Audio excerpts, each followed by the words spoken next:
on va parler d'un sujet qui est beaucoup moins rigolo, pour moi en tout cas. Si vous me suivez sur les réseaux sociaux ou si vous avez vu mon post sur YouTube dans la section communauté, vous savez que je viens de perdre mon petit chat qui s'appelait Mystique et qui avait 21 ans et que vous voyez souvent dans les vidéos parce que il aimait bien s'inviter pendant que je tournais des vidéos.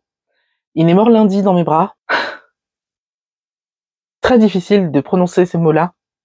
Il est mort lundi dans mes bras. J'avais pas prévu d'en parler sur YouTube parce que j'ai toujours été discrète sur ma vie privée. Et franchement, j'avais envie de garder ça pour moi, mais plus le temps passe, plus je ressens le besoin de partager. Non seulement parce que j'ai besoin que vous connaissiez Mystique, parce que vous le voyez de temps en temps dans les vidéos, mais vous savez pas à quel point il était formidable. Et j'ai envie que vous le connaissiez. Mais aussi parce que parler de lui, ça me permet de le faire revivre. Nous étions très très proches, parce que je l'ai eu quand il était tout bébé, il avait à peine 6 semaines. J'avais 18 ans à cette époque-là, et il a dormi la première nuit dans ma chambre. Évidemment, il se réveillait souvent parce que, déjà, premièrement, les chats ne dorment jamais toute la nuit, hein, il faut le savoir, ils se réveillent, ils ont des moments de réveil, et puis en plus c'est un bébé, donc il se réveillait souvent la nuit, et j'avais tendance à lui rassurer, à lui dire que tout va bien, ça va bien se passer, il a une nouvelle famille maintenant, que on va prendre soin de lui et tout. Et ce qui était trop mignon, c'est que je pense que dans ses yeux de chat, il voyait que mes yeux brillaient, et donc il essayait d'attraper mes yeux, c'était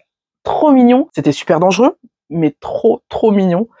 Et suite à cette nuit, en fait, c'est devenu mon bébé chat et j'étais sa maman. Et on était très fusionnels, à tel point que il y a 1 an ou 2, j'ai entendu miauler dans ma tête et je sais pas pourquoi j'ai senti qu'il y avait un truc qui allait pas. Donc je suis allée voir dans le jardin et j'ai vu qu'il y avait un gros matou gris qui était vraiment balèze par rapport à lui. Même si Mystique était assez grand pour un chat, l'autre était vraiment beaucoup plus balèze que lui. Et Mystique était sur le flanc en train d'essayer de se défendre. Et l'autre chat avait clairement le dessus. J'ai chassé l'autre chat, évidemment. C'est vous dire si on était très proches. C'est une très dure épreuve que je savais qu'elle allait arriver, mais dont je n'ai pas réalisé la dureté, même si je savais que ce serait dur.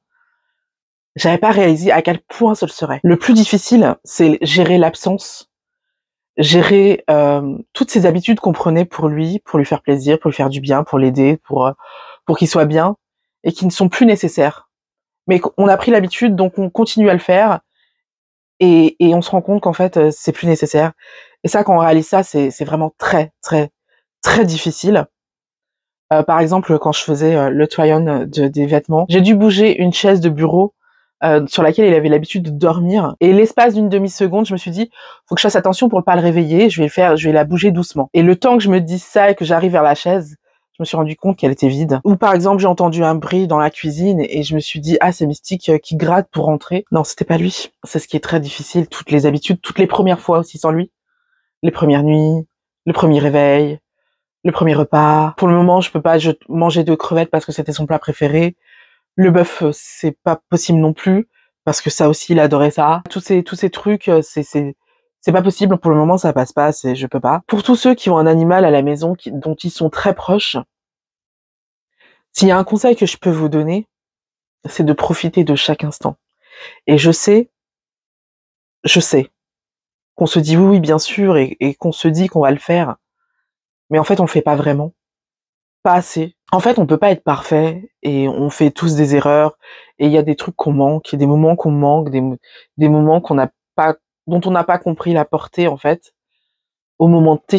Mais en fait, maintenant que Mystique est parti, toutes ces choses que j'ai manquées, je me rends compte que c'est passé pour toujours. C'est terminé. Je ne pourrai plus rattraper mon erreur. J'ai pas pensé, pas compris ce qu'il voulait me dire à ce moment-là et c'est terminé, je pourrais pas rattraper. Et ça, c'est très dur. Donc vraiment, si je peux vous conseiller quelque chose, c'est vraiment d'être attentif, surtout si votre animal, vous savez qu'il est en fin de vie. Soyez attentif, restez attentif, sans vous rendre malade, mais faites attention à ce qu'il essaye de vous dire, parce que l'avantage que j'avais avec Mystique, c'est que comme il n'a pas été sevré par sa maman, du coup, il était très bébé dans sa tête. Et comme en plus c'était un gueulard en fait, et qu'il était très têtu, et qu'il savait ce qu'il voulait, j'étais obligée de chercher à le comprendre pour lui donner ce qu'il voulait, pour qu'il arrête de gueuler. Donc j'ai été obligée de chercher à comprendre le langage des chats. Et du coup, on se parlait beaucoup en fait. On se parlait énormément. Je parlais ma langue en français, et lui parlait sa langue en langue de chat. et je comprenais ce qu'il voulait me dire, je faisais attention, mais malheureusement, des fois je comprenais pas, des fois ça passait pas, des fois j'étais en mode hein, parce que je ne parle pas couramment la langue chat, et puis je pense que chaque chat aussi a sa manière de s'exprimer, donc des fois je ne comprenais pas ce qu'il disait, et dernièrement j'ai pas compris certaines choses qu'il me disait, et je m'en veux énormément parce que pour vous dire ce dont il s'agit, c'est parce que il savait ouvrir les portes en fait. Il était très intelligent, il savait ouvrir les portes, il savait compter aussi. Parce que quand je lui disais que je pars pendant tant de dodo, j'étais pas rentrée au moment où je disais que j'allais rentrer. Il faisait une vie infernale à mes parents et c'était systématique. Évidemment, je ne partais pas toujours le même nombre de jours, mais c'était systématique. Dès que au moment où je lui avais dit que je rentrais, j'étais pas là. Il était infernal. Il comprenait beaucoup de choses. Enfin bref, c'était un chat très intelligent. Et donc il savait ouvrir les portes. Et du coup, vers la fin de sa vie, il arrêtait pas de miauler devant ma porte. Et moi, je pensais qu'en fait, il faisait le fainéant et que il avait qu'à pousser la porte comme d'habitude. Mais j'avais pas compris, en fait, que il était trop faible sur ses pattes de derrière pour pouvoir pousser. Et que c'est pour ça qu'il ne dormait plus avec moi. C'était pas parce qu'il voulait plus dormir avec moi. On a raté beaucoup de nuits à dormir ensemble, à partager des choses. Parce que quand tu dors avec ton animal, en fait, tu partages quelque chose de très fort, en fait. Et puis en plus, comme il était malade, ça l'aurait rassuré d'avoir sa maman auprès de lui. Et donc ça, ce genre de choses, c'est le genre d'erreur sur lesquelles je pourrais pas revenir. C'est fini. C'est trop tard. Et donc, vraiment, faites attention à ce genre de choses quand vous avez un animal qui va partir, qui est vieux, qui est fatigué, tout ça. Et pour quand ça vous arrivera, si j'ai un conseil à vous donner pour gérer la perte, c'est de noter tous les souvenirs que vous avez de cet animal. Moi, j'ai un bullet journal, vous le savez, et j'en suis à la 5e double page en ce moment pour noter tout ce dont je me souviens de lui, parce que une des choses qui est la plus difficile, c'est que plus le temps passe, plus la présence de Mystique s'évapore, plus ça éloigne le moment où il était encore là. Vous voyez ce que je veux dire? Plus ça devient évanescent. Et même si on se dit ah, je me souviendrai toute ma vie de ça et tout, en fait, le cerveau est une saloperie et il a tendance à effacer les souvenirs dont il a plus besoin à l'instant T. Donc il y a des choses que vous allez oublier au fur et à mesure. Déjà le lendemain de sa mort, j'avais oublié la couleur de ses coussinets. Il avait des coussinets noirs et roses, ce qui est rare pour un chat, normalement c'est ou noir ou rose. Et je savais plus quelle doit être rose. Donc heureusement j'avais des photos, donc j'ai pu me faire un schéma de ses coussinets sur mon bullet journal pour pouvoir garder ça en souvenir. Mais ça m'aide beaucoup, le fait de noter tous les souvenirs que j'ai de lui. Ça apaise la peur que j'ai de l'oublier. Et ce qui est difficile aussi, c'est de se projeter dans l'avenir, parce que il a toujours été là. Enfin, ça fait 21 ans qu'il est là. Enfin, depuis que j'ai 18 ans, il est là, en fait. Et c'est très difficile de se projeter. Et ça me fait toujours pleurer quand je me dis... Et ce sera un monde où il est pas. Et la dernière chose que j'avais envie de partager avec vous, c'est que déjà je voulais vous remercier pour tous les messages gentils que j'ai pu recevoir depuis que je vous ai annoncé son décès. Mais il y a un truc qui m'a brisé le cœur, c'est que j'ai reçu beaucoup trop de messages de gens qui voudraient avoir un animal chez eux, mais qui n'osent pas le faire parce qu'ils ont peur de ce moment-là, de ce moment où l'animal mourra. Et ça me fait très mal au cœur pour vous, parce que s'il y a une chose dont je suis certaine, c'est que la douleur que je ressens là, et Dieu sait que j'ai mal, comme j'ai jamais eu mal de ma vie, il valait 10 000 fois cette douleur. 10 000 fois.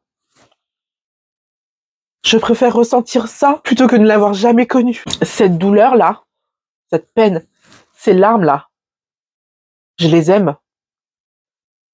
Parce que c'est la preuve qu'on s'est tellement aimé.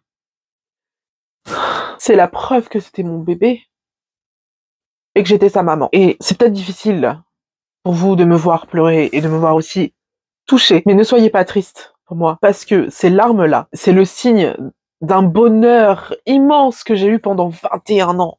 21 ans. C'était l'amour de ma vie. Même si c'est un peu triste de dire ça, que l'amour de ma vie, c'était mon chat, et pas un mec. Mais l'amour, c'est l'amour. Qu'est-ce que vous voulez que je vous dise? Et je chéris chaque instant que j'ai passé avec lui. Et pour rien au monde, j'aurais voulu me passer de ça. Donc si j'ai vraiment un conseil à vous donner, c'est soyez courageux et osez vivre votre vie.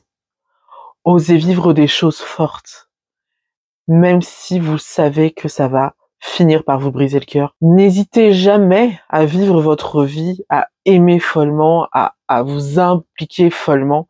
Parce que c'est ce qui fait le sel de la vie. Vous savez, refuser d'adopter un animal parce qu'on a peur d'avoir le cœur brisé quand il partira, c'est comme refuser de tomber amoureux parce qu'on a peur du chagrin d'amour. Dernièrement, je suis sortie avec un mec qui arrivait pas à s'impliquer dans la relation. Et même si j'ai rompu parce que je commençais à en souffrir, j'étais tellement triste pour lui parce que il est tellement bloqué dans cette peur de souffrir, dans cette peur que ça se passe mal, que les choses lui échappent. Il faisait un pas en avant, 3 pas en arrière. Un pas en avant, 3 pas en arrière. Et la douche froide était terrible à chaque fois, pour moi. Mais tu vois, moi je suis sortie de cette relation et tout ira bien pour moi. Mais je sais que lui, ça va prendre des années avant qu'il puisse s'ouvrir à quelqu'un. Et je suis extrêmement triste pour lui parce que il ne vit pas sa vie en fait. À trop vouloir se protéger, il passe à côté de sa vie. Et vous, à trop vouloir vous protéger, vous passez à côté de choses magnifiques. Les histoires d'amour, qu'elles soient entre humains ou qu'elles soient interespèces, finissent toujours dans le chagrin. Que ce soit parce qu'on se sépare parce qu'on l'a décidé, ou qu'on se sépare parce que l'un, malheureusement, part avant, dans un départ définitif. Mais ces histoires d'amour, elles valent la peine d'être vécues 1000 fois. 1 million de fois. Arrêtez de vous entourer de papier bulle pour vous protéger de tout et de rien. Il y a cette phrase qu'on dit depuis quelques années, je suis pas venu pour souffrir, ok? Mais si, on est là pour souffrir. On est là pour souffrir, on est là pour aimer, on est là pour kiffer, on est là pour être heureux, on est là pour avoir des éclats de rire, on est là pour vivre des choses fortes et un jour souffrir. C'est pas grave. Parce que ça n'efface pas la beauté de la vie. Donc vraiment, arrêtez d'avoir peur de souffrir quand votre animal partira. Ça fait partie du game. Et ce game, il en vaut la peine. Je vais juste terminer cette vidéo en m'adressant aux mecs qui, sur TikTok, Insta ou autre, continuent de m'envoyer des messages basés sur leurs envies, hein, vous aurez compris. Déjà, à la base, vous savez que ça m'insupporte. J'aime pas ça. Je me sens objetisée quand vous faites ça. Mais là, c'est vraiment pas le moment. Là, ça me donne envie d'être violente, je vous jure. Est-ce que ça vous arracherait la gueule de vous demander une seule seconde si la personne avec qui vous vous adressez est prête à entendre ça? Est-ce que c'est si compliqué en 2023 de demander d'abord à une femme si elle est prête à avoir ce genre d'échange? J'ai pas le droit de jurer parce que je suis sur YouTube. Mais j'en ai envie. J'en ai vraiment envie. Ça suffit, c'est pas le moment. S'il vous plaît. Un peu de respect. Je vais clôturer cette vidéo avec ce coup de gueule. Et je vais vous remercier de m'avoir écouté jusqu'au bout. Je vais vous laisser avec une petite image qu'on a vue dernièrement sur ma chaîne. Les dernières images de Mystique, je crois, sur ma chaîne. Parce que c'était lui. Il aimait interrompre les tournages et montrer le bout de son nez. Vous savez pas le nombre de vidéos que j'ai publiées en retard parce qu'il m'empêchait de monter, parce qu'il montait sur mes genoux et sur mon clavier. Et vous savez pas le nombre de vidéos dans lesquelles il m'interrompt quand je parle et que je ne me souviens plus de ce dont je parlais juste avant. Et du coup, je suis obligée d'enchaîner sur un truc qui n'a rien à voir. Maintenant, si vous voyez mes anciennes vidéos et que vous savez qu'il y a un cut comme ça, où je parle d'un truc et je change de sujet sans transition, vous savez qu'il y a de fortes chances pour que ce soit Mystique qui soit intervenu à ce moment-là. Il doit y avoir beaucoup d'autres images de Mystique dans mes vidéos précédentes. J'ai pas eu le courage de tout regarder. Si vous regardez des anciennes vidéos de moi et que vous voyez Mystique ou que vous entendez Mystique intervenir, s'il vous plaît, n'hésitez pas à me mettre un commentaire pour me dire qu'on le voit dans cette vidéo ou qu'on l'entend dans cette vidéo parce que c'est important pour moi de tout garder sans plus attendre. Les dernières images de Mystique. Ciao. Je trouve ça trop mignon. C'est moi ou Mystique est derrière? Non, Mystique est bien derrière. Il veut faire partie de la vidéo, je crois. Dis bonjour, Doudou. Bonjour les licornes. Bonjour.